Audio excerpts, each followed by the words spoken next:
Our next speaker is Wyatt Woods. My understanding is that Wyatt did the last iteration of the bike vans. Well, back in the 70s, we would have said totally trick electrical system, so that you could do a gazillion things on a bike race. And I'm looking around for Wyatt Woods, and come on down.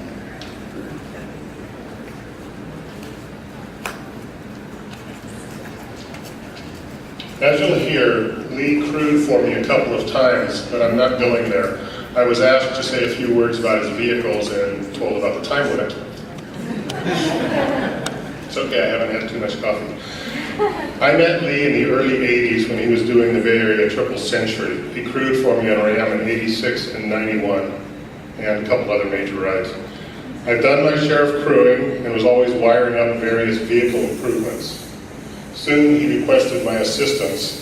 I made some upgrades to what had been done on his first one and wired all the rest of his vans from scratch. I think there were 3 of them, I'm not sure. When he bought a new van, he had many of the interior panels, especially the ceiling, temporarily removed so he could have legal roof rack mounts installed. That's why he could put all the weight up there. He had plates underneath he never saw. It was very strong.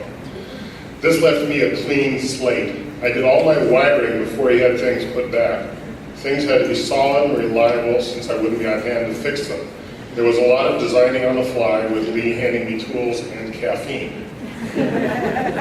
In my own van, a couple of pieces of the dash are removable, so I bought duplicates. I just bolted things on, not really caring how they looked, and swapped them out for an event, because it all went right back afterwards, and who cares? In Lee's case, he kept everything on 365 days a year, so that sort of approach was not going to work. Everything had to be concealed and all switches had to be flush mounted and neat. A couple of times I took part of his ceiling console home, mounted the switches, took it back when we were ready to wire the van. This wasn't just pride of workmanship. I knew he was going to tell people who did the work. By the way, if you look out there, there's a funky looking box with outlets in the middle. I didn't do that. Somebody else, no, it's not my work. Everything I did, when you close the panels, it's all hidden. And the wire wrap under the hood matches too. One of the reasons we got along so well was a shared mentality. Lee understood, or at least he put up with, my drive for quality work. He used the van stereo for music, sending the music to the rear via the factory fade control, and then out to the amplifier and external speakers after he flipped a switch, which operated some relays in the back.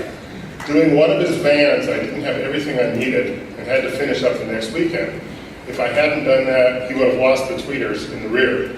As I was doing it, he reminded me again that he really didn't need those little speakers. I looked up and said, "I'm not doing this for you." He replied, "I know," and kept handing me tools. It's all part of a mindset of excellence and commitment to quality in anything you do. He understood that. It's one of the reasons Lee and I got along so well, and it's part of why we're all here today.